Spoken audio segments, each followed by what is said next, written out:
sekalian, bagaimana caranya membuat lembaga pendidikan itu kita cita-citakan sebagai lembaga pendidikan yang termaju di Indonesia untuk sementara. Jadi selanjutnya di dunia harus paling maju di dunia. Ini Bapak dan Ibu. Malu saya berbicara demikian awalnya, tetapi ketika saya telah menemukan sebuah hadis Nabi, Innallaha yuhibbu ma'aliyan umuri wa yakrahu safsafaha. Sesungguhnya Allah itu mencintai mereka yang luhur urusannya, tinggi cita-citanya, dan Allah tidak senang kepada mereka yang rendah urusannya, rendah pula cita-citanya. Tempat saya berada hampir di atas gunung. Akses jalan masuk ke pesantren saya itu sangat sulit sekali. Jalannya hanya 2 meter luasnya. Kalau kita pakai kendaraan, di depan kita sudah ada kendaraan yang lain, tidak akan bisa disalip. Kemudian gelap gulita, pada ibu sekalian, banyak begal. Kalau sudah maghrib tidak ada orang lewat. Muridnya 48. Tidak ada warung. Sepanjang 20 kilo tidak ada warung. Ya, dari Alat Pandan 7 kilo, dari Alat Cembor 5 kilo, dari arah Rawas 5 kilo, dari arah mana lagi 5 kilo, tidak ada warung satu pun, karena memang gelap gulita. Hari ini muridnya alhamdulillah sudah tidak kurang dari 10.000, yang tadinya 48. Tidak terhitung berapa banyak warung, ratusan warung, bahkan ada pasar. Itu Bapak dan saudara-saudara sekalian, karena upaya keras. Nah, setelah itu Bapak dan Ibu sekalian, tadi malam saya berbincang-bincang sama teman saya, Pak Yai ini kan dari sejak membuka sekolah tidak mau menerima bantuan, tapi tidak pernah berhenti membangun. Sampai orang bertanya-tanya, dari mana biaya? Ada yang menduga, oh ini dapat kucuran Bank Senturi, ada lagi yang menduga juga barangkali Pak Kiai ini punya percetakan uang palsu. Ada lagi yang menduga juga, barangkali Pak Kiai ini banyak tuyulnya sampai mati. Karena tidak pernah berhenti membangun. Dia berawal dari sebuah lembaga pendidikan yang sangat kecil, kemudian melahirkan sekarang jalannya luas, terang benderang, dan seterusnya. Kepada saudara-saudara sekalian, ramai. Nah, Bapak dan Ibu sekalian, dari sinilah saya memulai menjadi entrepreneur, karena uangnya berlebih. Jadi, tetapi berawal dari situ dulu.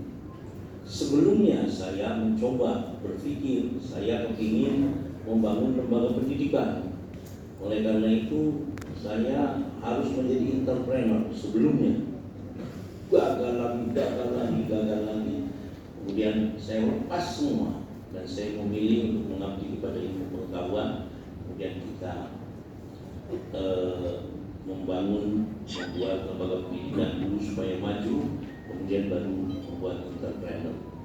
Alhamdulillah, jadi dari kelebihan uang itu kita membuat pabrik air, kita membuat SPPBD, kita membuat pabrik tempe, pabrik tahu, kita membuat pabrik roti, kita membuat macam-macam tumbukan sapi dan lain sebagainya. Ada modalnya dari dana lembaga pendidikan ini. Bapak dan Ibu sekalian, bagaimana caranya dari 48 menjadi lebih dari 10.000? Itu saya hanya mengandalkan 2 hal, sebab tidak punya modal. Jadi berawal dari saya membeli sebidang tanah, kemudian tidak ada apa-apanya, hanya punya sebuah gedung kecil, rumah kecil, dan mempunyai gudang kayu. Yang rumah kecil itu dijadikan asrama putri, yang gudang kayu dijadikan asrama putra, dirapat dulu di kanan kirinya. keripik, kemudian ditembel pakai ini kertas minyak biar tidak dimasukkan angin. Itu Bapak dan Ibu sekalian. Tahun berikutnya nyewa di perkampungan yang jaraknya setengah kilo dari lokasi kita. Itu Bapak dan Ibu sekalian. Ada dua hal yang saya andalkan. Satu, gurunya yang baik. Dua, sistemnya yang kompeten. Ini Bapak dan Ibu sekalian. Gurunya yang baik, sistemnya yang kompeten. Guru yang baik adalah guru yang menguasai kompetensi, tetapi sekaligus mempunyai komitmen untuk menjadikan peserta didiknya semua tanpa terkecuali, bukan hanya 1-2 orang, mereka menguasai kurikulum. Ya. Ini Bapak dan Ibu sekalian. Sistemnya yang kompetitif, sistemnya dibuat sendiri, bebas. Ini Bapak dan Ibu sekalian yang mungkin di lembaga-lembaga negeri, lembaga-lembaga pendidikan negeri agak kesulitan, tetapi untuk swasta leluasa. Tetapi di lembaga pendidikan negeri pun menurut saya bisa dibijaksanai. Bapak dan Ibu sekalian, dari situlah kami berkembang dengan dua hal tersebut. Berkembang dengan meluluskan lulusan yang pertamanya.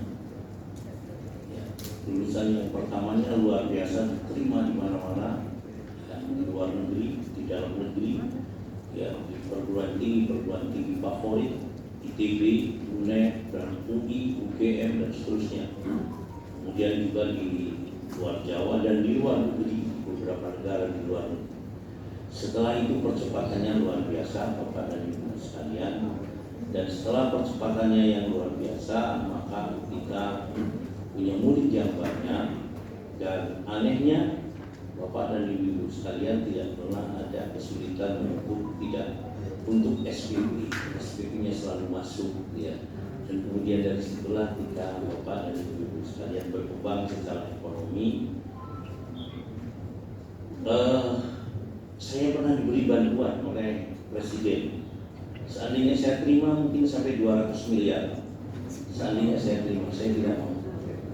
Berkali-kali saya diberi bantuan oleh gubernur, saya tidak pernah mau. Ya, karena gubernur yang menjadikan dulu saya. Saya tidak pernah mau. Ya, karena saya kepingin memiliki percaya diri, iman nafsu. Tadi pagi ada seorang wartawan bertanya, itu kira-kira bagaimana? Saya punya manajemen. Pertama, manajemen pesantrennya. Barangkali pendengar ada yang memiliki pondok pesantren, itu ada uang makan. Uang makan itu 450.000 satu bulan makannya.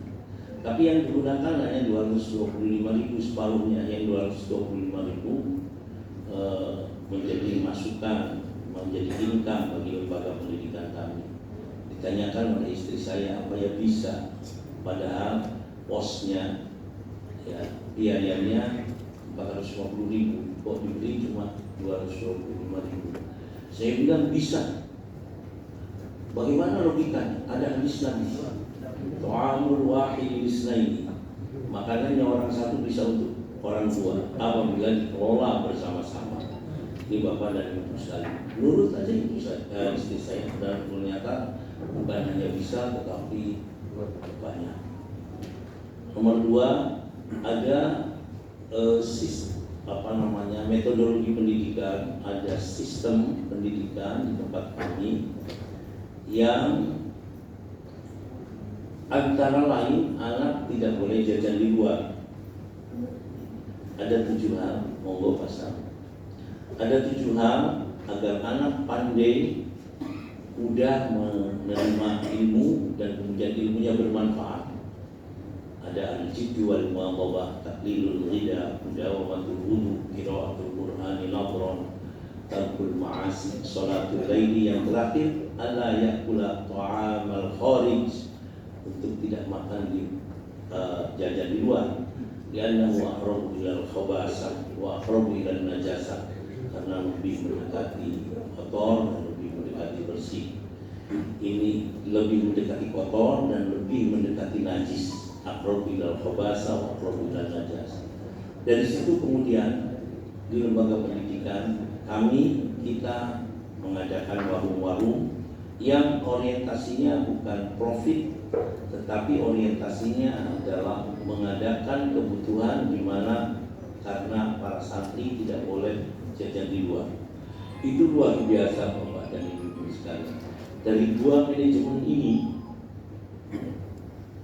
istri saya punya penghasilan 1 bulan 2 miliar.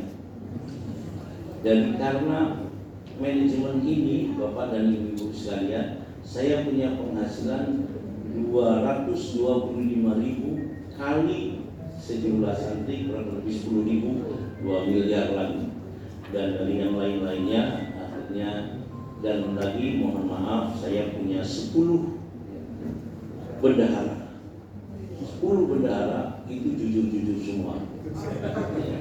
Dari karena 10 bendahara jujur-jujur semua, maka itulah kemudian kami bisa membangun.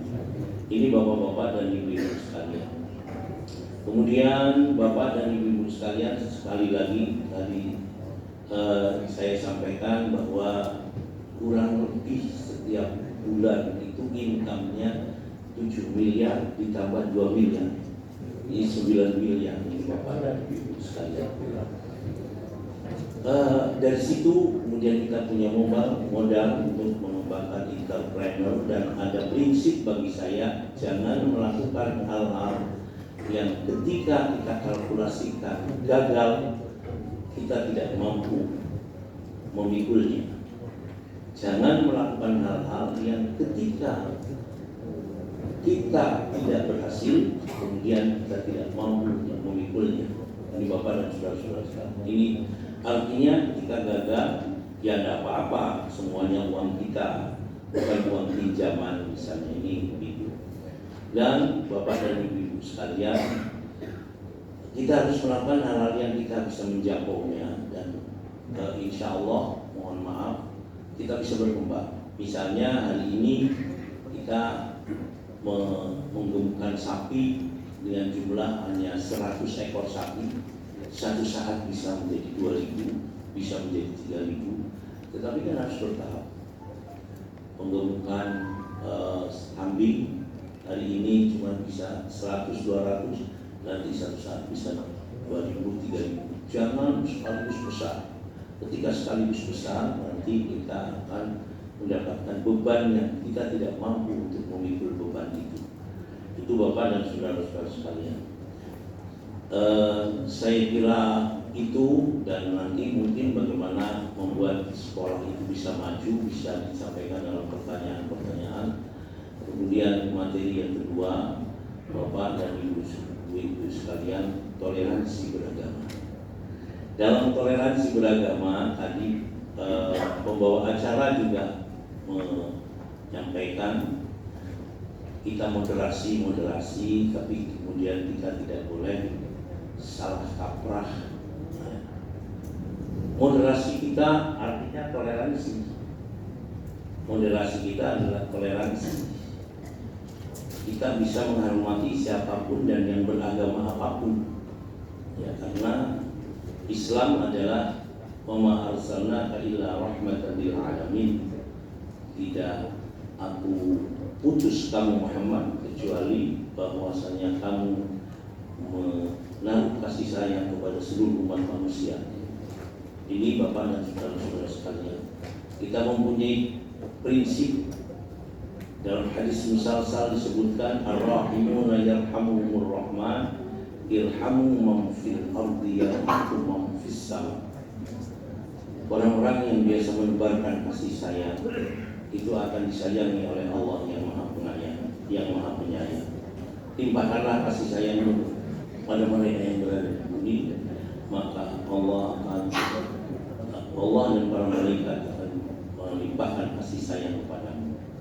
Tetapi berkaitan dengan semua agama benar, itu tidak boleh Bapak dan Ibu sekalian. Lantas kemudian kita akan membaurkan agama kalau mengatakan semua agama benar. Ya, kita mempunyai prinsip inna dina indallahil Islam. Sesungguhnya agama itu menurut Allah adalah agama Islam. Saya yakin Saya yakin semua agama-agama yang lain justru akan tertarik dengan prinsip kita, yakin dengan agama kita. Ya. Tetapi kita juga lakum dinukum waliyadin. Kamu punya agamamu, kami punya agama. Kami meyakini bahwa agama yang benar adalah agama kami, tetapi kami toleran terhadap agama kamu sekalian karena kami mengajarkan lakum dinukum waliyadin. Bagimu agamamu sudah dikenal dengan agamamu waliyadin, dan bagiku adalah agama.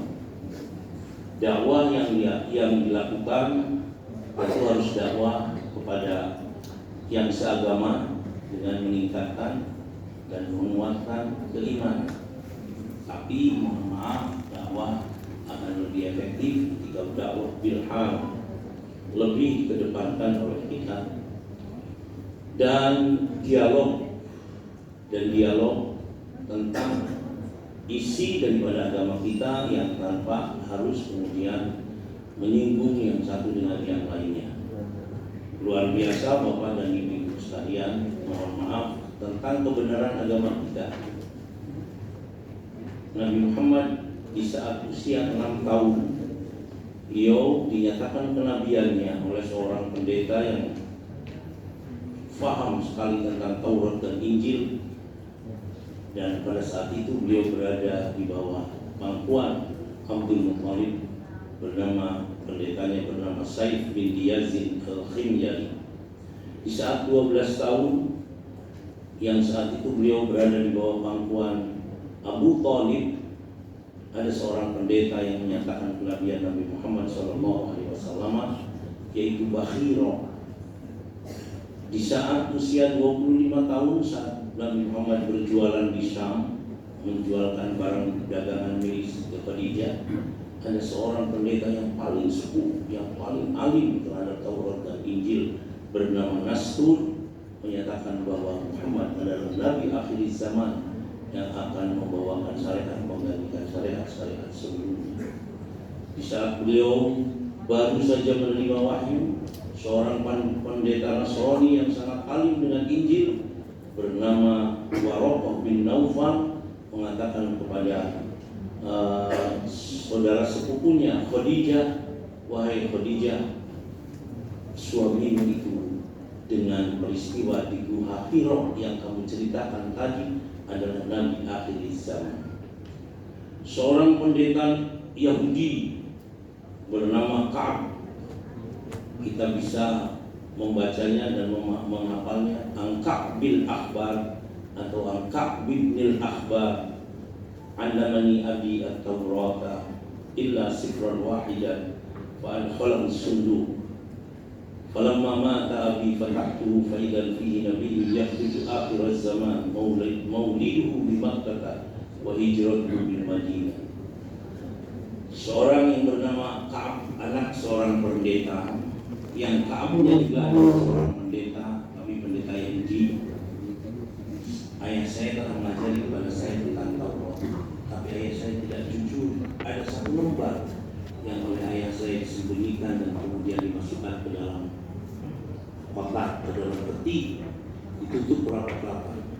Tetapi ketika ayah saya meninggal dunia, peti itu saya buka, di dalamnya saya menemukan tentang Nabi akhir zaman yang dilahirkan di Mekah dan hijrahnya ke Madinah. Itu Bapak dan Ibu sekalian apa yang bisa saya sampaikan. Saya kepingin berbicara 2 jam, tetapi tadi panitia materinya setengah jam aja Pak Yai, dan nanti kemudian hanya jawab. Ketika saya mendirikan sekolah, Bapak dan Ibu sekalian, dengan modal yang hanya 20 juta, sebab tanah itu 1 hektar, ditawarkan kepada saya 300 juta. Nah, cara saya untuk bisa itu menjadi milik saya dan bisa saya beli, tapi saya tidak punya uang, saya bilang saya tidak akan menawar. 300 juta saya iakan, walaupun itu di atas gunung, tapi memang indah, tidak ada pagarnya dan seterusnya. Tapi saya hanya punya uang 20 juta. Kata si pemiliknya, benar apa dugaan saya? Monggo, tidak apa-apa 20 juta. Kapan sisanya? 2 bulan lagi saya akan serahkan mobil Kijang kapsul yang barusan saya beli seharga 155 juta, tapi diangsur 2 tahun. Silahkan panjenengan nanti setelah 2 bulan saya serahkan dihargai berapa, dan kemudian setelah 2 bulan saya serahkan dihargai 130 juta, sehingga kemudian sudah 150 juta. Kemudian yang bersangkutan bertanya lagi, kapan sisanya? Setelah paling cepat 1 tahun. Akhirnya Bapak dan Ibu sekalian semuanya diiyakan. Saat itu berarti tanah yang saya tempati dengan hutang mengangsur itu cuma seluas 1 hektar. Sekarang sudah lebih dari 100 hektar. Jadi Bapak dan monggo pancingan itu panjenengan tanyakan nanti dalam forum tanya jawab. Saya kira demikian untuk sementara. Persilakan kepada pembawa acara. Baik, terima kasih Pak Kiai, luar biasa sekali ya. Tidak hanya bermaknain informasi, tapi juga menginspirasi kita, mencerahkan kita bahwa ternyata beraktivitas di bidang pendidikan itu memberikan berkah yang luar biasa ya. Dan yang paling penting bahwa beliau adalah pelaku, jadi tidak menceritakan orang lain, tapi menceritakan diri sendiri, sehingga saya berharap ini kita manfaatkan dengan baik. Bertanya langsung kepada beliau. Sekedar informasi, setelah ini nanti kami akan tunggu dari DPP sesuai jadwal Pak Bambang Susatyo. Kalau tidak siap ya kita berharap tidak siap, biar Pak Kiai banyak menjelaskan tentang apa yang beliau telah sampaikan ya. Tapi kalau bersedia juga alhamdulillah, artinya kita akan dapat informasi langsung dari Ketua MPR RI. Baik, untuk sesi pertama ini ya saya memberikan kesempatan kepada peserta untuk menyampaikan pertanyaan langsung. Mohon nama dan dari PGRI mana, silakan. Ya, depan kiri, depan kanan, kemudian belakang. Ya, itu dulu Pak ya. Silakan Pak. Nama, utusan dari mana?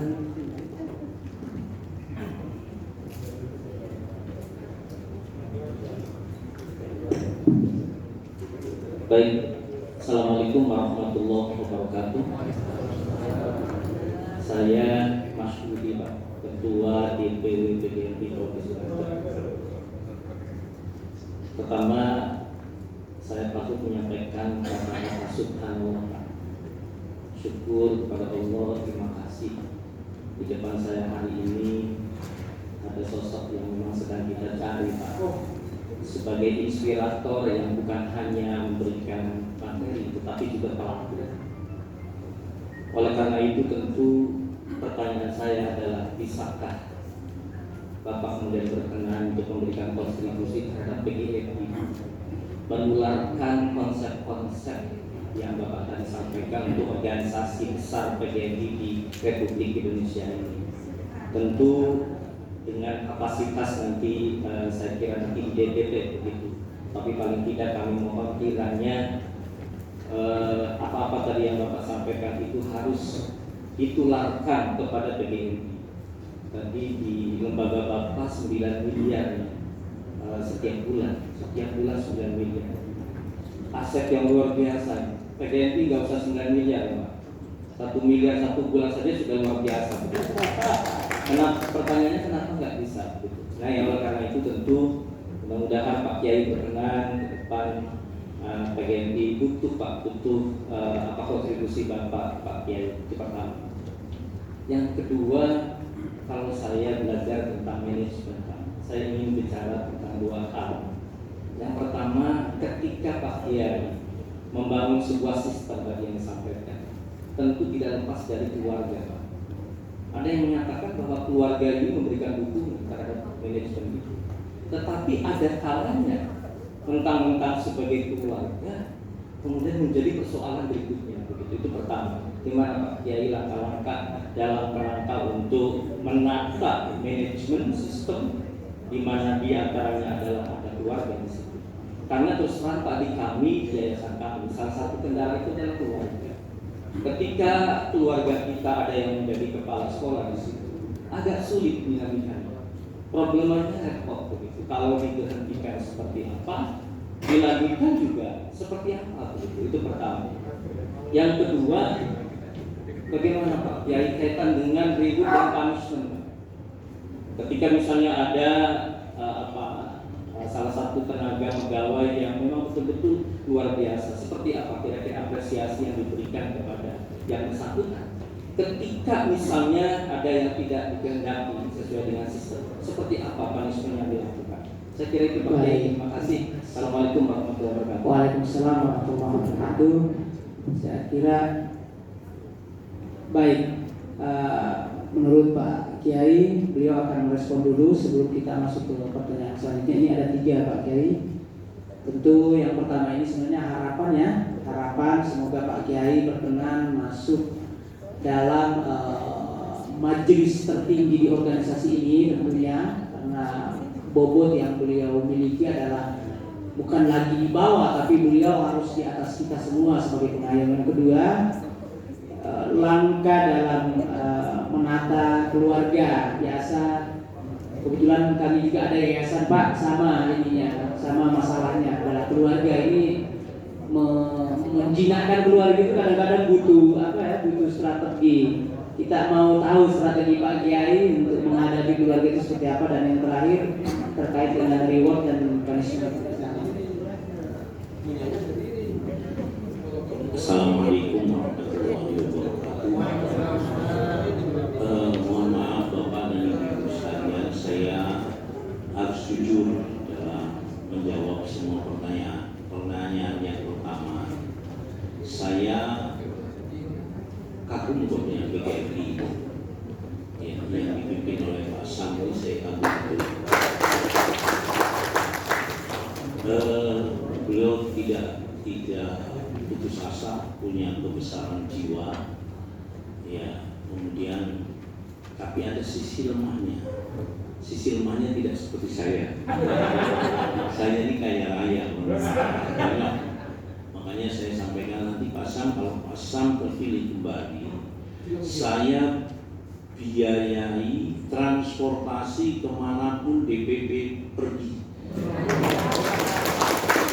Saya punya orang yang menjual tiket, ya, yang itu adalah orang saya. Tinggal telepon saja pasti akan disiapkan dan bahkan sekaligus protokolnya.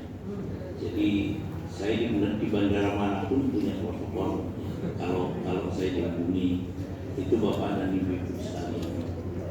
Dan itu kontribusi saya monggo. Jadi dan itu kalau permasalahan itu sudah terselesaikan, itu sudah separuh daripada permasalahan kesulitan itu. Ini Pak Sam, saya sampaikan bahwa peserta dari Jawa Timur itu semua tiketnya saya berikan. Itu Bapak dan Ibu sekalian kontribusi, ya, karena memang banyak sekali yang bisa saya sampaikan. Ada satu hal yang saya ingin sampaikan kepada panjenengan. Dulu dengan jumlah murid yang 48, lembaga pendidikannya cuma 1, madrasah bertaraf internasional. Tapi sekarang bukan hanya madrasah bertaraf internasional, melainkan juga ada madrasah akselerasi excellent, kemudian ada SMP, SMA, tahfiz, dan kemudian ada perguruan tinggi. Ya, di tahun 2015 saya mendirikan perguruan tinggi institut. Di tahun 2017, 2 tahun kemudian, saya mendirikan S2. Kata orang tidak masuk akal, tapi realitanya kok bisa. Artinya kalau pendidikan S2 itu setelah terlebih dahulu selesai S1-nya, berarti 4 tahun. Di tahun kelima saya tidak, di tahun di tahun ketiga bisa. Di tahun kelima saya bisa mendirikan S3 dengan 2 prodi. Ini Bapak dan Ibu sekalian, dan bisa. Padahal mendirikan itu katanya orang harus terakreditasi A, harus punya guru besar sekian banyak. Saya kok bisa? Begitu juga pada waktu di tahun ketiga itu tidak ada nomenklaturnya, tapi bisa. Jadi Bapak dan Ibu sekalian, ya karena saya lebih yakin dengan firman Allah, "Wa may yatawakkal 'ala Allah fa huwa hasbuhu, innallaha balighu amrihi." Barang siapa yang bertawakal kepada Allah, maka Allah akan menjamin keberhasilannya. Dan Allah akan pasti mewujudkan janjinya, memberikan jaminan keberhasilan kepada yang bertawakal kepada Allah. Tawakal artinya berupaya keras dan berdoa maksimal. Nah, Bapak dan Ibu-ibu sekalian, mohon maaf berkaitan dengan bagaimana bisa membangun sekolah cepat dan seterusnya. Saya sendirian, dan sendirian itu tidak dijamin berdasarkan hadis Nabi, tidak mendapatkan jaminan. Hadis Nabi menyebutkan yadullahi 'alal jamaah. Pertolongan Allah itu diberikan kepada jamaah. Saya sendirian. Nah, setelah saya berpikir, jamaah yang diberikan pertolongan oleh Allah itu jamaah al-muttahidah. Kalau saya sudah pasti muttahidah, orang sendirian. Ya. Ini Bapak dan Ibu sekalian. Nah, bagaimana kemudian dengan anak-anak saya? Anak-anak saya bekali ilmu. Anak-anak saya bekali ilmu. Saya punya anak 9, mohon maaf. Istrinya 1. Soalnya biasanya ketika saya sampaikan anak saya 9, pasti ada pertanyaan berikutnya, istrinya berapa? Sekalian saya jawab. Kemudian Bapak dan Ibu sekalian, 4 anak saya kuliah di Al-Azhar Mesir, rata-rata beasiswa. 1 anak saya di Maluku, 2 anak saya di Fakultas Kedokteran, masing-masing sudah di PPDS, sekarang sudah di spesialis. 1 di apoteker sebagai lulusan nasional terbaik nomor 1 dalam usia yang baru 20 tahun apoteker, karena memang ketika mau melanjutkan ke luar negeri tidak bisa karena usianya baru 20 tahun. Tapi beliau kemudian membuka usaha. Yang 1 lagi di Fakultas Ekonomi, dan alhamdulillah Bapak dan Ibu sekalian nurut, tapi wallahu alam, karena ini adalah generasi pertama, berikutnya wallahu alam, tapi saya yakin karena kita membekalinya dengan ilmu, maka ilmu akan membawakan kepada kebaikan. Kemudian berikutnya Bapak dan Ibu sekalian tentang punishment, ya tentu di samping punishment ada reward, ya reward. Saya sering memberikan umroh, mengajak umroh, bahkan haji banyak sekali yang haji dan umroh. Tapi berdasarkan berkaitan dengan punishment, mohon maaf, ya kalau kemudian menjadi duri, menjadi sangat menyulitkan, ya harus dikeluarkan. Tetapi ketika mengeluarkan, memang dalam rangka menjinakkan ular tadi katanya, kita beli, mohon maaf, sekian kali gaji yang tinggal diambil seperti biasa. Nah, biasanya gajinya itu diambil di ATM-nya, ya, di ATM-nya, di rekeningnya. Saya sudah sampai kita beli dalam rangka bagaimana nanti selama dalam tenggang waktu itu bisa mencari tempat pekerjaan di tempat lain, atau mungkin bagaimana dengan bisa membangun usaha. Saya beli, di samping saat itu kita beli hadiah, kita beli. Nah, kemudian kita beli paling tidak 1 tahun dapat gaji yang tinggal ngambil, paling tidak 1 tahun, bukan pesangon. Jadi mengambil gajinya tidak harus datang ke sekolah, tidak ngambil aja di ATM-nya atau di rekeningnya. 1 tahun, biasanya 1 tahun sampai 2 tahun. Bergantung dengan bagaimana kesulitannya menghadapi yang bersangkutan. Kalau begitu sulitnya menghadapi yang bersangkutan, ya tidak apa-apa, 2 tahun juga tidak apa-apa. Tapi hampir tidak pernah ada yang begitu itu, karena sudah tahu Pak Yai mesti tegas, pasti diselesaikan.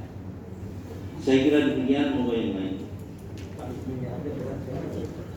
Dia sini dulu ya. Sini. Dari depan. Silakan terus. Oh iya.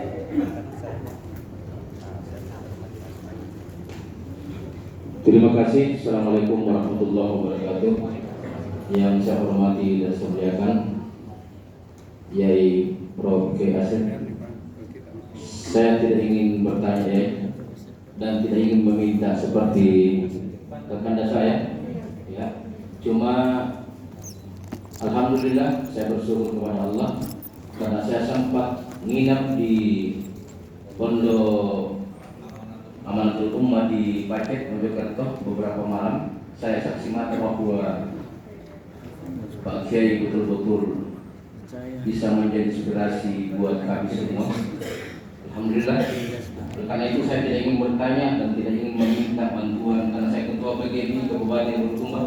Ya, dan saya juga wakil ketua Pergunung Kabupaten Bulukumba ya. Karena beliau ketua Pergunung. Ya. Saya inginkan dari Yai, ya, tolong kami berikan ya, doa barangkali sehingga saya bisa mengurus keluarga dengan baik, membesarkan madrasah saya dan bisa mengembangkan dua sekaligus organisasi profesi guru, Perguru di Kabupaten Bulukumba dan PGMI Kabupaten Bulukumba. Matur nuwun ya.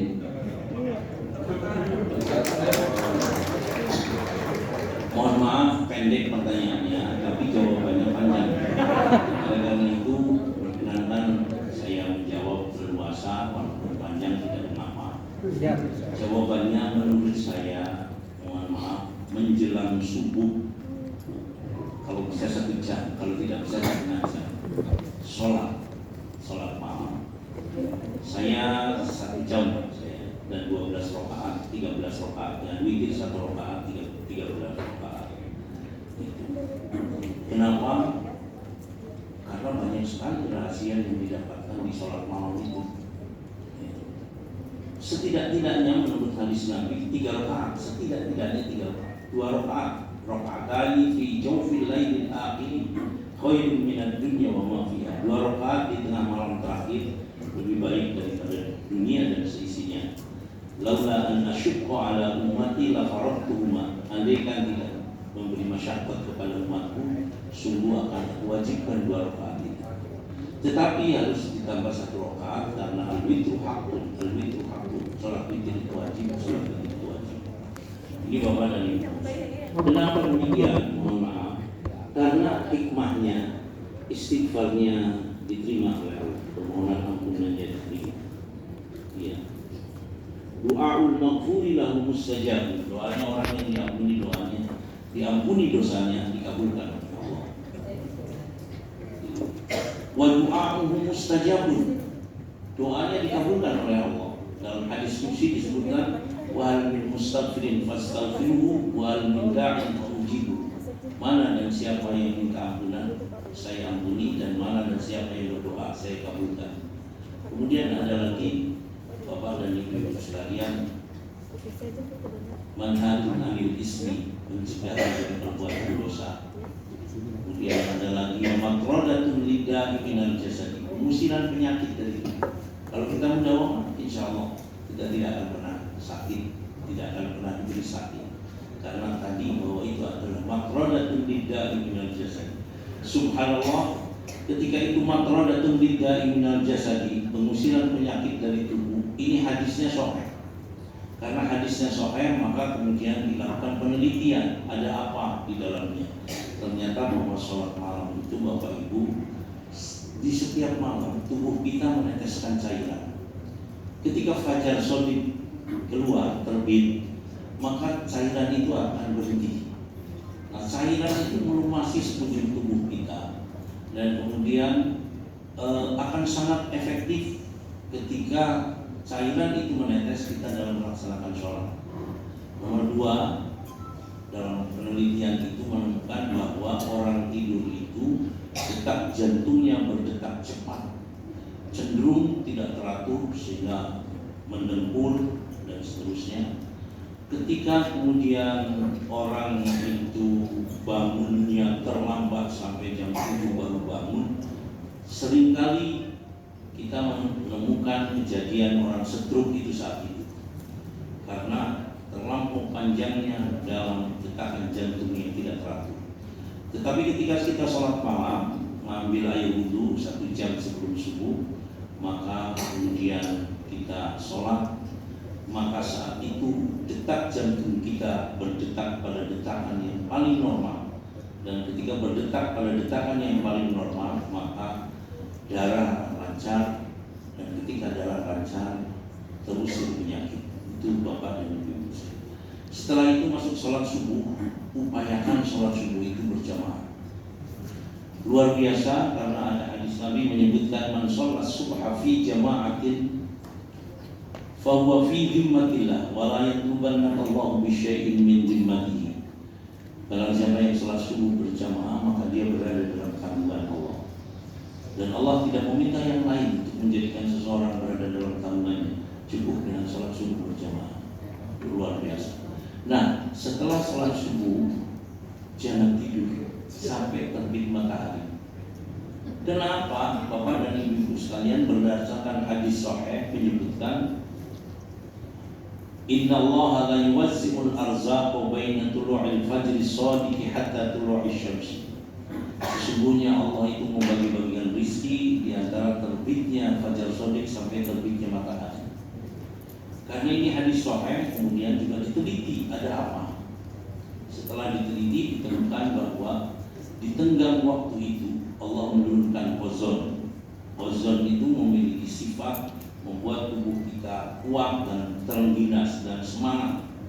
Tentu kalau kita kemudian kuat dan semangat, kita akan bisa bekerja tahan lama. Dan ketika kita bisa bekerja tahan lama, maka tentu saja rezeki kita akan banyak. Itu Bapak dan Ibu sekalian. Jadi monggo saya ijazahkan, tetapi sebelum sholat subuh itu sholat sunnah subuh dulu 2 rakaat yang disebut dengan rakaatul fajri. Rakaatul fajri khairun minad dunya wa ma fiha. 2 rakaat fajar itu lebih baik dari dunia dan seisinya. Makanya kalimat yang lebih baik kalau kita mengungkapkan qobliyatas subhi itu rakaatul fajri saja. Nah, jangan qobliyatas subhi. Usolli sunnatan rakaatul fajri mustaqbil qiblati lillahi ta'ala. Rakaat pertama membaca surah Al-Fatihah sekali, kemudian Alam Nashrah. Rakaat yang kedua membaca Al-Fatihah sekali, Alam Taro, dan diikuti dengan Li'ila fi Quraisy. Insyaallah kita akan selalu diberikan kesehatan dan dilimpah ruahkan rezeki kepada kita. Saya kira itu apa yang bisa saya sampaikan. Baik, untuk yang terakhir, karena Pak Kiai nanti akan tinggalkan tempat ini, akan bertemu Pak Prof Hashim Aidid ya. Oh ya, baik. Saya harus sampaikan ke beliau. Ternyata beliau masih memberi kesempatan kita untuk sesi kedua nanti. Monggo, silakan. Baik, terima kasih. Bismillahirrahmanirrahim. Assalamualaikum warahmatullahi wabarakatuh. Perkenalkan, saya Muhammad Amin dari DPD Kabupaten Sinjai, Sulawesi Selatan. Baik, yang pertama, pada hari ini saya sangat senang dan gembira. Kenapa? Pak Prof yang sangat saya banggakan sempat bertemu dengan Bapak Prof, sosok inspirator bagi kami yang sangat luar biasa dalam mengelola lembaga pendidikan. Kalau tadi rekan yang kedua tidak ingin meminta apapun berkaitan dengan ide-ide Bapak, justru saya sebaliknya Pak. Saya ingin meminta banyak hal. Sebab kenapa? Ke depan jika ada kesempatan, saya ingin menjadi sosok seperti Bapak dalam mengelola madrasah tanpa mendapatkan bantuan dari manapun, ternyata bisa memberikan sebuah output yang sangat spektakuler. Jadi saya mau minta Pak, jadi mohon maaf dan mohon izin, justru saya mau minta tapi mungkin permintaan saya tidak justru mengarah ke materi, tapi mengarah kepada non materi. Itu yang pertama. Yang pertama Pak, saya ingin meminta yang pertama, mohon di-share Pak nomor yang bisa dihubungi. Jika kelak suatu saat kami ingin mohon di-share pengalaman dan strategi Bapak, tidak segan-segan Bapak membagi ilmunya kepada kami, karena jujur saya secara pribadi Pak ingin mengikuti jejak Bapak jika diberi kesempatan untuk mengelola madrasah. Itu satu. Yang kedua Pak, ini saya sangat kagum sekali. Jadi kalau bisa Pak, permintaan kedua, ide-ide dan konsep Bapak dalam mengelola madrasah itu tolong dituangkan dalam sebuah karya tulis. Apakah itu dalam bentuk buku, apakah dalam bentuk file yang bisa kami ambil, kemudian kami pelajari Pak. Pingin seperti Bapak. Itu. Yang kedua, permohonan kami yang ketiga, bukan materi Pak. Entah sebentar apakah ada permohonan berbentuk materi, sebentar dilihat. Yang ketiga, saya ingin pengelola madrasah di Indonesia itu menjadikan Bapak sebagai sosok inspirator. Di madrasah itu Pak, kompetensi madrasah itu ada 4. 1, pengembangan madrasah. 2, kompetensi. Ini terutama kewirausahaan. Yang ketiga adalah supervisi. Saya kepingin semua kepala madrasah di Indonesia itu berguru kepada Bapak. Tanpa mendapatkan bantuan apapun bisa mengembangkan madrasah dengan baik. Sedangkan saya curiga Pak, ada madrasah yang berbanding terbalik. Setiap tahun mendapat bantuan, tapi output begitu-begitu saja. Sarana dan prasarana yang modern, tapi outputnya jangan di tempat. Bisa jadi ada madrasah seperti itu, setiap tahun meminta bantuan, tapi hasilnya tidak ada kemajuan. Jadi itu Pak, tolong yang terakhir, saya minta kotak hitam. Kotak hitam atau inti daripada pengelolaan madrasah ini Bapak, tolong di-share kepada kami. Kami ingin seperti Bapak dalam mengelola madrasah. Makasih Pak. Assalamualaikum warahmatullahi wabarakatuh. Terima kasih. Jadi nanti ada monggo di belakang ada supir saya. Beliau memberi beliau membawa kalau menghubungi saya melalui yang bersangkutan. Sebab saya tidak bawa handphone. Handphonenya dibawa supir saya, di belakang ikut saya. Kenapa? Karena istri saya melarang saya membawa handphone. Itu jujur. Ya karena istri saya melarang, biar menyenangkan beliau, ya sudah saya membawa handphone. Kemudian nanti kalau Pak Taufik namanya seperti saya, alamatnya Bapak tadi dicatat, nanti begitu datang langsung dikirimkan buku saya. Saya ada 2 buku ditulis oleh orang lain, tidak pernah saya menulis. Kalau yang saya tulis sendiri yang buku tentang keilmuan. Yang pertama berjudul Kiai Besar bin Kiai Besar yang berpikiran besar. Itu Dahlan Iskan yang memberi judul buku dan yang memberikan kata sambutan, kemudian yang menuliskannya anak buahnya. Yang nomor 2, inspirasi dan perjuangan saya dalam membangun manusia Indonesia. Nanti 2 buku itu dikirimkan ya. Itu Bapak dan Ibu-ibu sekalian. Saya kira mungkin itu apa yang bisa saya sampaikan, dan tolong Pak Taufik nanti disampaikan nomornya Pak Taufik, sekaligus juga dikirimkan bukunya saat datang di tempat kami. Baik, saya tanya beliau, masih ada waktu kita, alhamdulillah. Tapi Pak Kiai, kok Pak Taufik aja, kita pimpinan sidang pengen dicatat juga, coba cek. Atau peserta munas ya, mau juga Pak Kiai untuk buku itu, karena sayang beliau yang ada dalam buku itu kemudian Kalau cuma Pak Amin tadi yang dari Sinjai, waduh, kita rugi kita ini. Baik, selanjutnya pertanyaan ya dari sebelah kanan, kemudian ya ada satu Sri Kandi, kemudian di tengah. Silakan Pak, langsung. Semangat. Ya. Loh.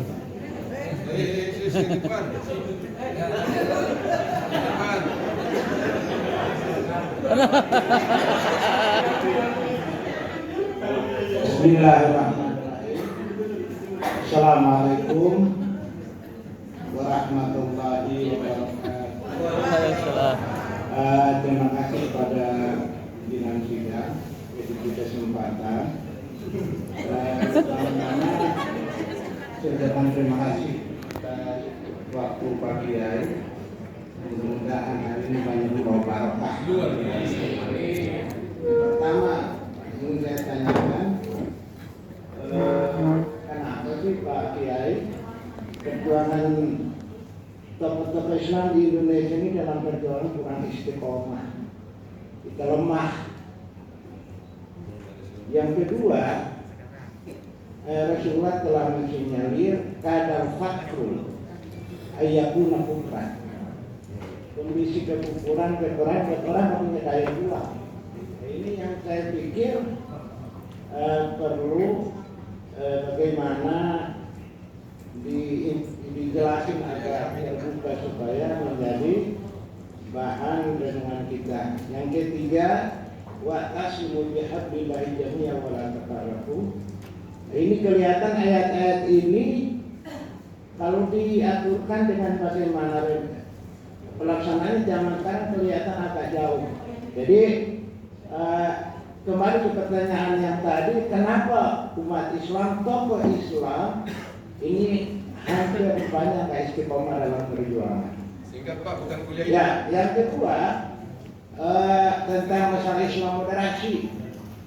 Islam moderasi menarik, terutama saya cuma satu. Belum lama ramai tentang Kiai Sakur, Buya. Sorry.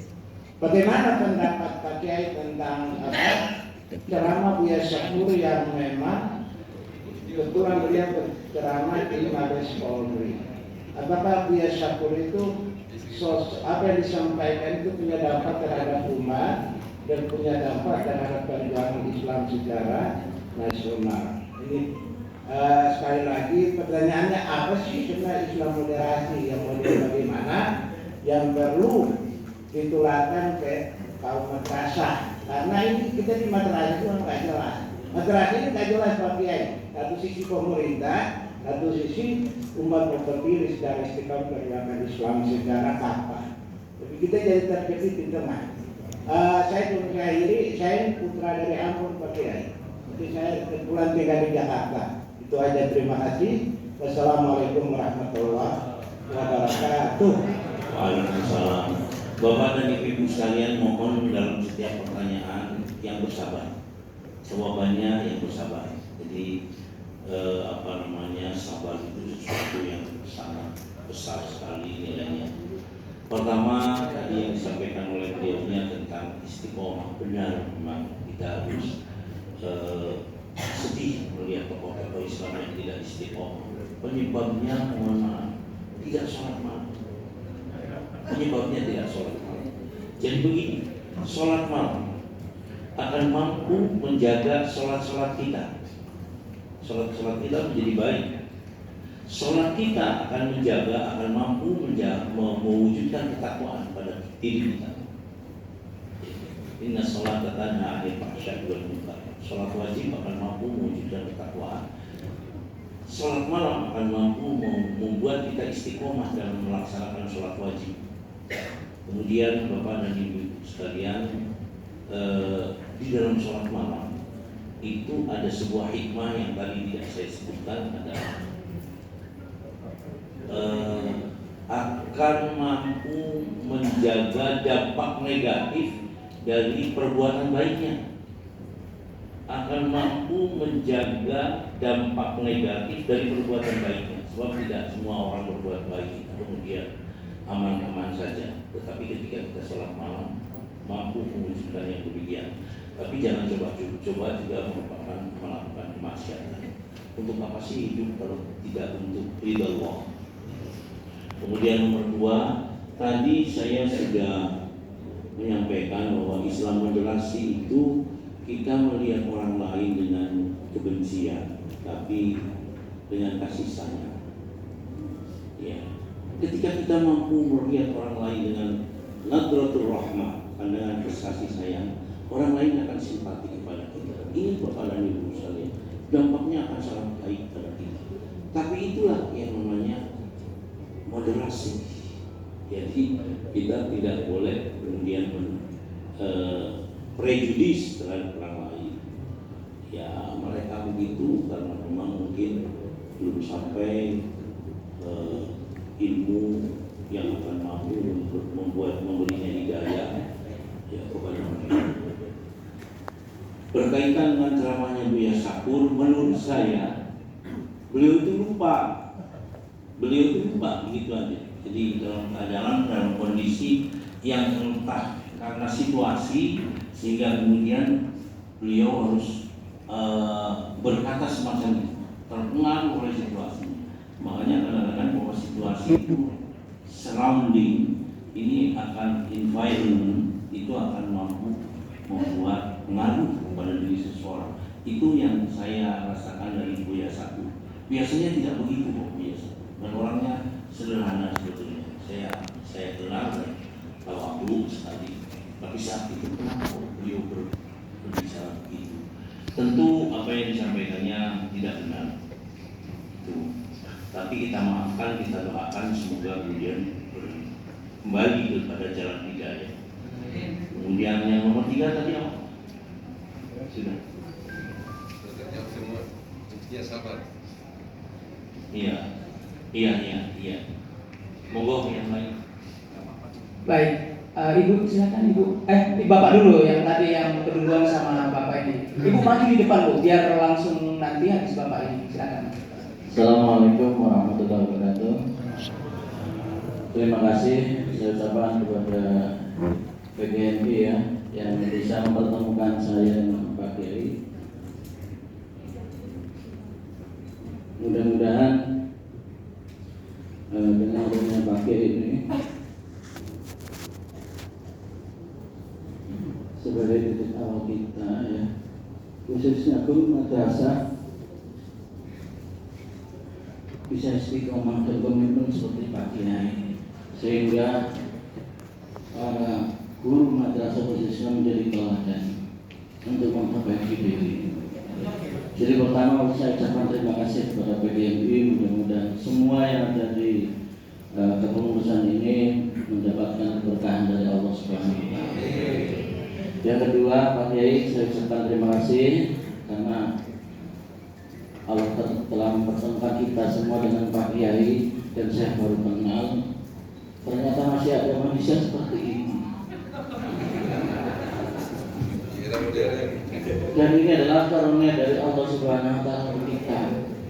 Dan seperti yang dari yang lain tadi, mohon doa Pak Kiai untuk PGMI dan kita semua yang ada di sini dan keluarga kita dan anak keturunan kita, mudah-mudahan diberi keberkahan oleh Allah Subhanahu wa taala.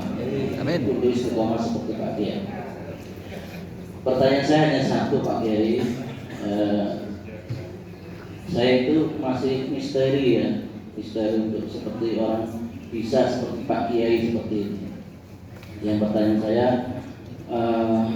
apa yang bisa mendorong Pak Kiai untuk bisa ya seperti inilah? Apakah dari ibunya Pak Kiai doa, atau dari orang tua, atau amal Pak Kiai waktu kecil, atau dari orang tua Pak Kiai? Dan amalan apa saja Pak Kiai selain sholat malam itu yang bisa menembus langit sehingga bisa berhasil? Itu dari saya Pak Kiai. Assalamualaikum warahmatullahi wabarakatuh. Saya Pak Adin dari DPW Kalimantan Utara. Assalamualaikum warahmatullahi wabarakatuh. Waalaikumsalam. Assalamualaikum warahmatullahi wabarakatuh. Maaf saya lebih cenderung untuk menjawab Sedih pertanyaannya. Kenapa saya demikian? Mohon maaf, dulu saya pernah mengajar di sebuah madrasah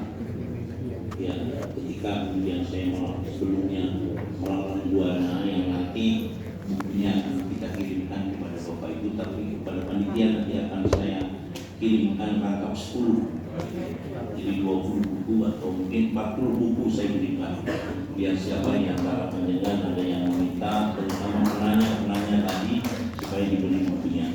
Yeay. Bapak dan Ibu sekalian, saya mohon maaf, saya mengajar pada tahun 73,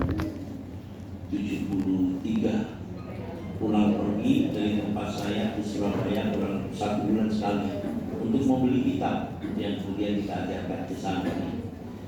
Sepanjang perjalanan itu saya melihat kanan kiri,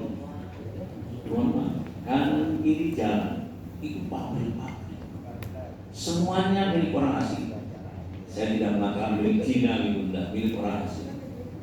Bapak dan Ibu sekalian, kenapa sih kok milik orang asing? Tapi saat itu masih tersusah pikiran.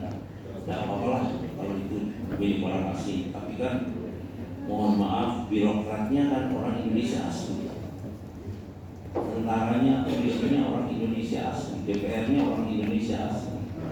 Meski kebijakan mereka akan memihak kepada Indonesia asli, bukan orang asli. Dulu saya berpikir begitu, masih optimis. Hari ini kalau kita melihat kenyataan yang semacam itu, Bapak dan Ibu sekalian, lebih sesak lagi nafas kita. Karena birokrat, polisi, tentara, DPR yang diharapkan masih memihak pribumi asli itu sudah tidak terlihat lagi.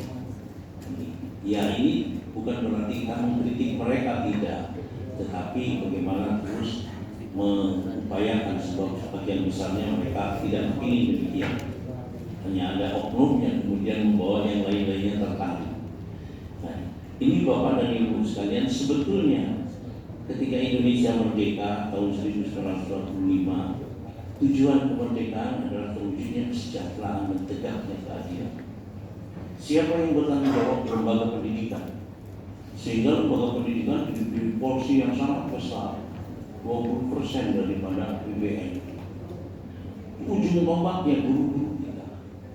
Ujung tombaknya adalah guru. Nah, guru itu harus mampu mengantarkan seluruh anak didik menjadi orang-orang yang mampu mewujudkan kesejahteraan bagi dirinya dan menegakkan keadilan. Ya, Bapak dan Ibu sekalian, kita harus ingat dengan tujuan pendidikan di Indonesia. Tujuan pendidikan di Indonesia yang pertama adalah menanamkan keimanan. Dengan iman orang percaya bahwa nanti ada yaumul jaza di antaranya. Nah, ketika orang percaya ada yaumul jaza, maka dia akan berupaya bagaimana hidup itu adil, tidak korupsi dan seterusnya.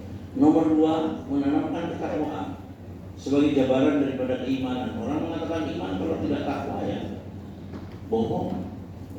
Nah, takwa itu sudah menjawab sebetulnya. Wa may yattaqillaha yaj'al lahu makhrajan wa yarzuqhu min haitsu la yahtasib.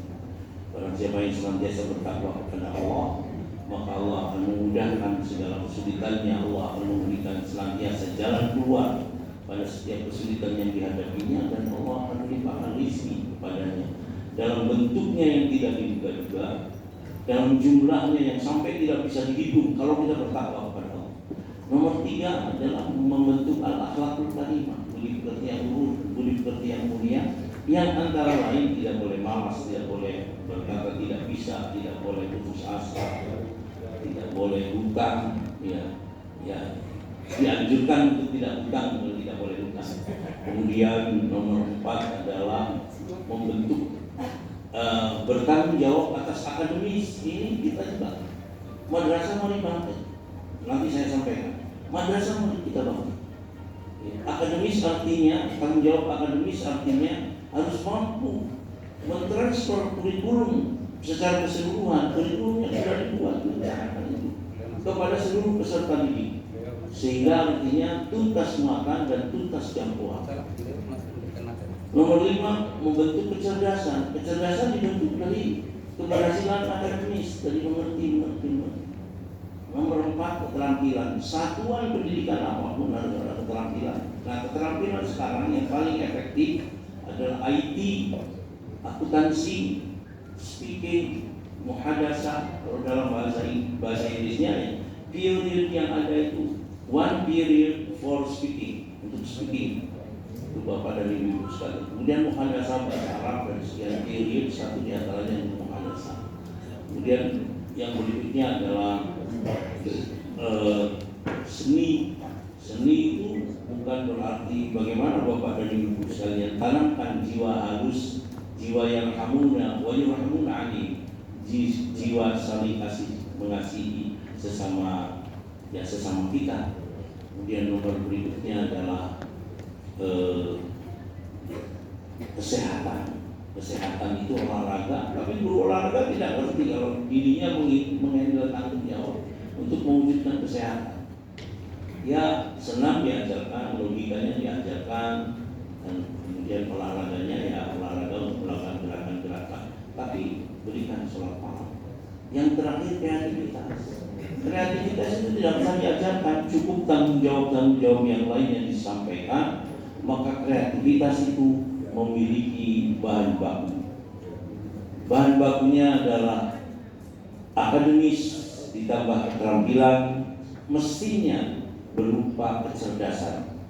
Ketika akademisnya tuntas sebagai bahan baku dan keterampilannya juga dikuasai dengan baik, maka diolahnya oleh kecerdasan, maka akan melahirkan kreativitas. Dan ketika kreativitas dioperasionalkan dengan akhlakul karimah, tidak boleh malas, tidak boleh berkata tidak bisa, tidak boleh putus asa. Siapapun akan bisa mewujudkan kesejahteraan bagi dirinya. Dan ketika dikemas oleh keimanan, kesejahteraannya akan diupayakan untuk menegakkan keadilan. Itu Bapak dan Ibu sekalian. Nah, saya kalau berkaitan dengan upaya batin, saya ini sekarang nggak bisa puasa, tapi kata keluarga saya, ya jangan melihat Pak Yasir sekarang, dulu pada waktu kecilnya, saya biasanya kalau puasa 3 bulan, Rajab, Sya'ban, puasa, dilanjutkan 6 hari Syawal, itu dan saya hanyut dalam puasa itu. Tapi setelah dewasa malah tidak ada puasa, kita gantikan dengan sholat malam. Nah, kalau panjenengan mohon maaf, kan dengan bisa sholat duha. Sholat duha itu 4 rakaat, 2 rakaat salam, 2 rakaat salam, 2 rakaat salam. Walaupun sholat duha itu 2 rakaat boleh, 8 rakaat boleh, 12 rakaat boleh. Ada 2 hadis yang masyhur tentang sholat duha, 4 rakaat dan 8 rakaat. Kalau 8 rakaat dari Ummi Hani dan kalau 4 rakaat dari Siti Aisyah. Nah, yang 4 rakaat itu menarik sekali. La ta'jizanna an arba'i raka'atin fi awwali naharika akfika akhirah.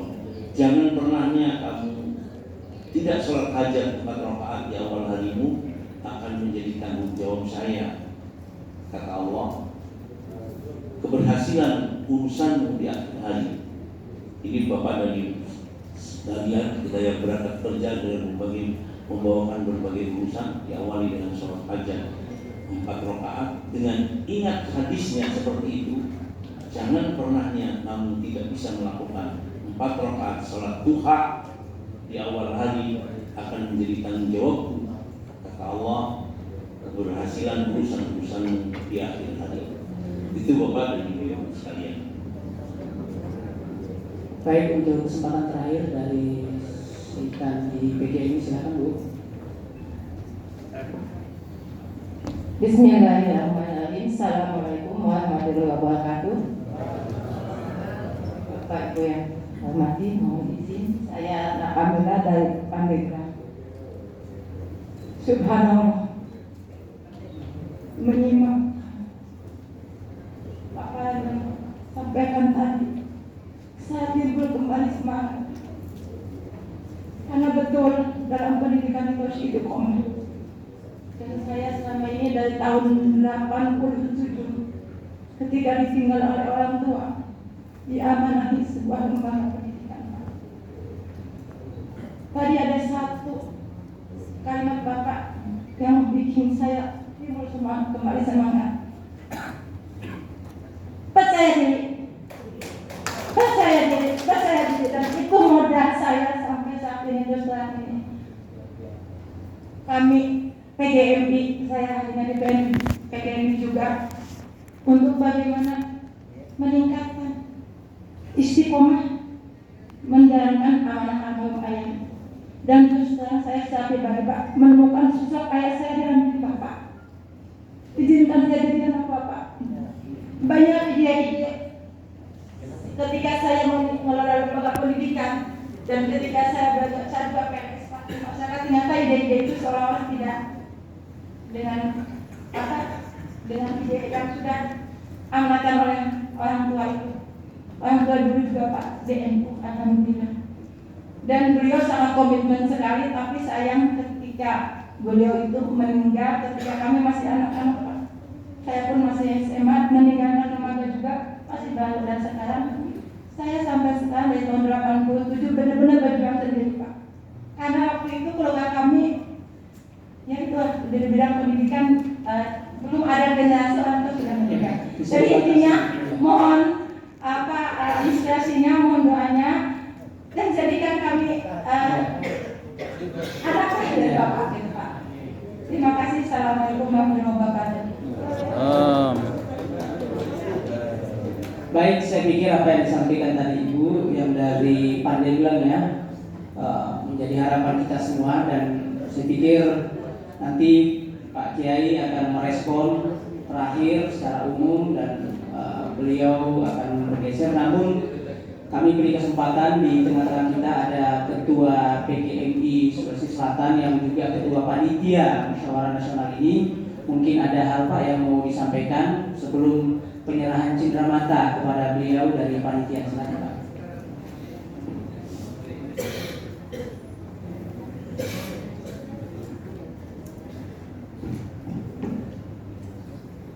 Assalamualaikum warahmatullahi wabarakatuh. Bismillah, alhamdulillah, wassalatu wassalamu ala rasulillah. Senang saya tidak mau bertanya, karena saya ketua panitia dan saya akan menghormati tamu-tamu untuk bertanya kepada dia. Tapi terus terang saya harus sampaikan yang pertama untuk PGM. Saya melihat Bapak ini bukan sebatas tokoh ulama atau pendidik. Terus terang tadi malam saya melihat Bapak pertama kali saya mengikuti Bapak dalam perjalanan Bapak, terutama waktu pengumpulan guru besar bulan Februari kalau tidak salah di Surabaya. Presiden Bapak Jokowi hadir langsung. Itu tidak semua orang memperoleh karunia yang luar biasa. Sampai Pak Jokowi menyampaikan selamat atas guru besar ini. Mulai sekarang saya akan mengundang bukan hanya Pak Kiai Asep, tapi nama lengkap Profesor Dr. Kiai Haji Asep Saifuddin Khalil. Oleh karena itu Bapak hadir di Makassar ini menurut saya sebagai waliullah yang hadir di tengah-tengah PGMI Mas. Saya melihat Bapak ini terus terang seorang yang sempurna, memiliki ilmu yang mendalam, memiliki harta dan rezeki yang melimpah, bahkan berlebihan menurut dunia madrasah. Bapak juga jaringannya luas dan tawadu. Tawadu ini tadi yang saya sampaikan, tawadunya kepada dua. Tawadu kepada Allah karena setiap malam dia mulai dengan berbagai amalan. Yang kedua, tawadu kepada istri, karena istri meminta tidak pakai handphone, tapi Bapak mengikuti itu. Dan saya kira Ketua PGMI. Oleh karena itu, saya Ketua PGMI Sulawesi Selatan. Kebetulan saya juga pimpinan pondok pesantren di sekitar Kiai, dan saya kepala bidang Tadi malam pembahasan tata tertib, termasuk kesepakatan tadi malam sudah ketuk palu, adalah terkait dengan jabatan ketua umum dan pemilihan. Tadi malam disepakati, walaupun anggaran dasar belum dibahas, tapi tadi malam sudah ketuk palu, yakni ketua umum tidak boleh 2 periode. 2 periode. Pokoknya tidak boleh 2 lah kesimpulan saya. Tadi malam saya bicara dengan Adinda Rusdi bagaimana menafsirkan posisi Pak Ketum sekarang ini. Beliau sejak 2006 sampai hari ini, itu berapa tahun, kemudian hari ini Munas 2, artinya baru 1 kali Munas. Dihitung tahunnya atau dihitung Munasnya. Oleh karena itu kemarin Pak Dr. bagaimana tafsirannya? Kalau menurut saya karena ada pasal lain setiap periode 5 tahun, maka itu bisa ditafsirkan Pak Ketua Umum sudah tidak bersalah. Oleh karena itu, karena Pak Ketua Umum ini adalah pendiri pejuang PGRI, maka saya usul pribadi di sini. Pak Ketua Umum menjadi Ketua Dewan Pembina. Kami mohon Pak Kiai berkenan untuk Ketua Umum PGRI. Saya siap membantu Pak Kiai. Yang penting Pak Kiai siap bersedia. Kita kemudian di sini. Kami akan membackup. Terus terang PGRI butuh profil kalau beliau Pak Ketua Umum adalah pejuang. Semangatnya luar biasa dan tidak takut.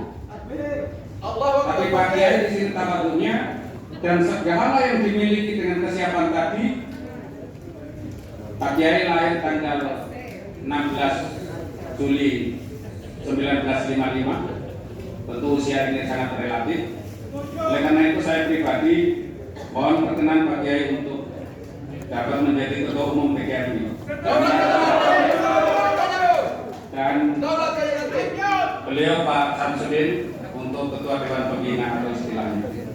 Mohon ini sebagai permintaan kami untuk PGRI. Dengan jaringan Bapak maka PGRI tidak akan sulit ke kanan ke kiri. Dengan ilmu Bapak Kiai cukup ketua-ketua PGRI menjadi santri Pak Kiai berguru di pesantren Amantul Ummah di Mojokerto. Saya kira ini yang dapat saya sampaikan. Sekali lagi terima kasih Pak Ketua Umum bisa menghadirkan beliau dan beliau memenuhi undangan. Ini terus terang tidak ada niat kecuali untuk PGRI karena Pak Kiai berdedikasi untuk pendidikan. Saya terus terang saya tidak lama mengaji, tetapi Bapak luar biasa. Oleh karena itu apa yang Bapak sampaikan tadi saya catat baik-baik dalam hati kami untuk kami amalkan terkait dengan bagaimana menyiapkan guru yang baik dan sistem yang baik. Saya kira terima kasih. Mohon maaf sekali lagi ini pribadi saya Ketua PGRI dan semua cabang DPD PGRI Sulawesi Selatan hadir. Terima kasih dan mohon maaf. Wallahul muwaffiq ila aqwamit thoriq. Wassalamualaikum warahmatullahi wabarakatuh. Baik, tenang. Kita belum masuk persidangan. Sesungguhnya ini adalah bagian dari pengantar ke persidangan yang pertama.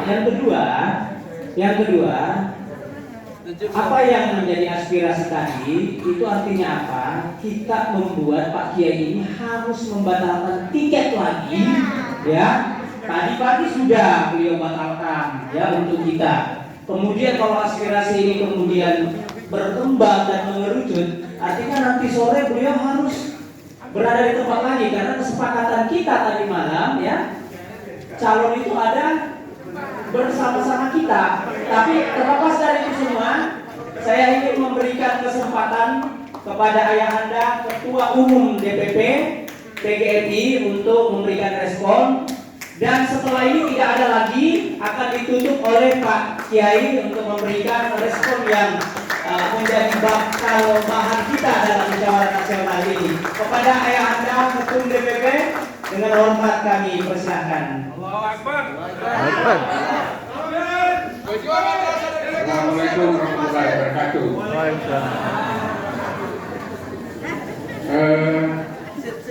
Saya sangat berbahagia dari Sulawesi Selatan ya, meminta Pak Kiai jadi ketua umum.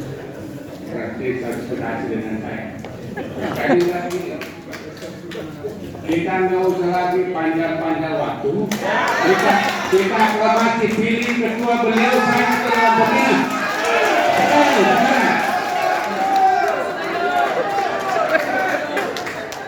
Sekarang kita tetapkan Pak Kiai sebagai ketua umum dan Haji Samsudin Dewan Pembina. Selesai. Oke ya, oke. Baik, ini belum bisa, belum diketok, dan ini belum masuk dalam proses itu. Sebentar kayak Anda, sebentar. Ini rupanya Munas PGRI 2 ini bisa tidak sampai besok kayaknya. Hari ini bisa selesai kayaknya. Tapi ya, maaf, sekali lagi saya sampaikan tadi, tidak ada lagi setelah Pak Ketua Umum menyampaikan bicara, tidak ada lagi di belakang ini KB, ya. Maaf. Pimpinan sidang harus mengambil langkah itu.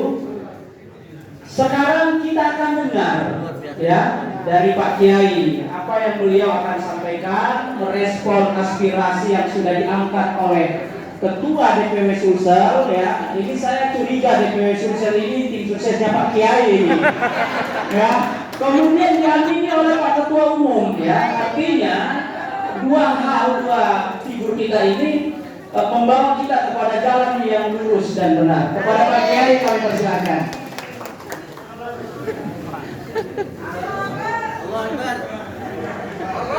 Assalamualaikum warahmatullahi wabarakatuh. Pertama saya menjawab dari yang disampaikan oleh Ibu tadi, bahwa percaya diri itu adalah merupakan sumber keberhasilan.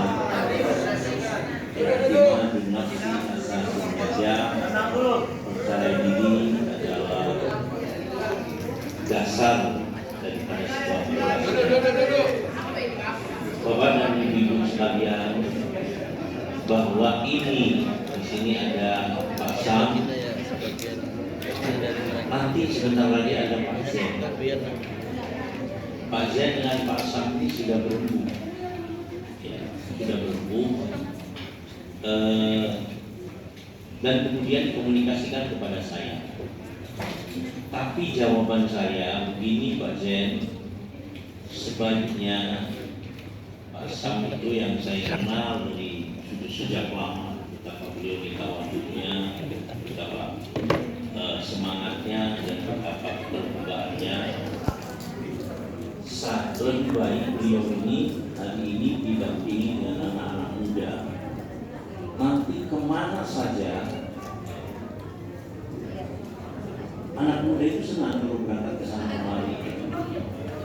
Kemana saja biar nanti tinggal minta tiketnya kepada yang bernama David itu. Saya bilang gitu, dampingi beliau dengan anak-anak muda, dan silakan, ini komitmen saya dan tidak sulit-sulit kalau menghubungi David, sebab saya punya pengalaman. Mohon maaf, saya ini didampingi oleh anak-anak muda, dan kemudian saya mendirikan perguru, berdiri di 34 provinsi semua ada pergurunya, dan kemudian di hampir di 514 cabang ada pergurunya.